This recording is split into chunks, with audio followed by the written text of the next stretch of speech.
आजको हाम्रो main topic भनेको मेथड अफ इरिगेसन।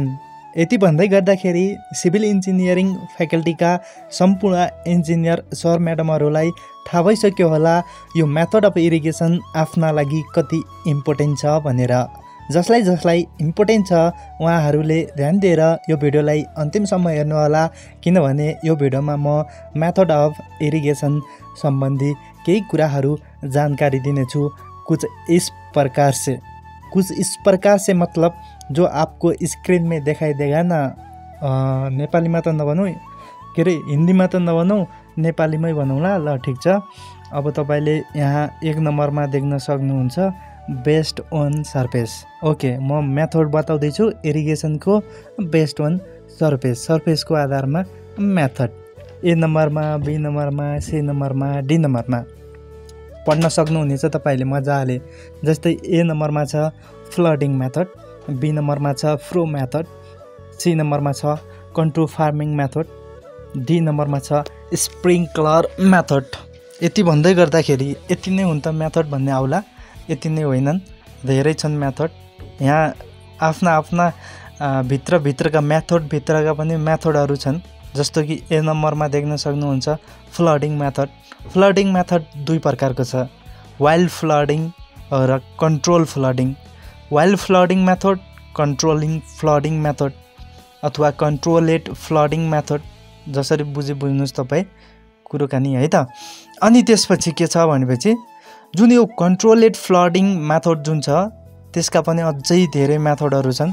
जस्तो कि एक नम्बरमा free flooding method, check flooding method, basin flooding method, border flooding method, zigzag flooding method हो। यस्तै प्रकारका केही कन्ट्रोलेड फ्लडिङ मेथडहरू छन् हो।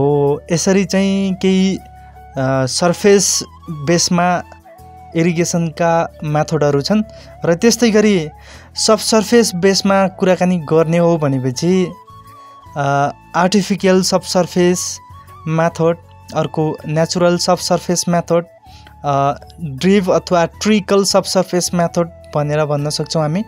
त्यस्तै गरी यदि हामीले वाटर सोर्सको आधारमा इरिगेसनका मेथडहरू हेर्ने हो भनेपछि ए नम्बरमा सब सरफेस सोर्सेस भनेर भन्न सक्यौँ, सब सरफेस सोर्सेस मेथड हो क्या। बी नम्बरमा सरफेस सोर्सेस मेथड, सी नम्बरमा लोकलाइज सोर्सेस मेथड। जस्तो कि तपाईले एउटा कुरा यहाँ देख्न सक्नुहुनेछ, जुन हामीले कुराकानी गरेका थियौँ सरफेसको आधारमा इरिगेसनका मेथडहरूलाई हेर्ने हो भनेपछि नम्बर डीमा भएको स्प्रिङ्कलर मेथड हो। यो स्प्रिङ्कलर मेथडका पनि दुईवटा टाइप्स छन्, जस्तो कि बाई पम्पिङ मेथड र अर्को भनेको बाई ग्राभिटी मेथड। जुन कुरा तपाईले यहाँ देख्न सक्नुहुनेछ, यदि देखिएको छैन भनेपछि मैले मुखले बोलिसकेँ, अनुमान लगाउनुहोस्, त्यहाँ लेखेको कुरा भनेको यही थियो। ओके, यति जानकारी भयो आजको यो भिडियोमा। यस्तै किसिमका इम्पोर्टेन्ट टपिकहरूमाथि मैले भिडियो बनाइसकेको छु।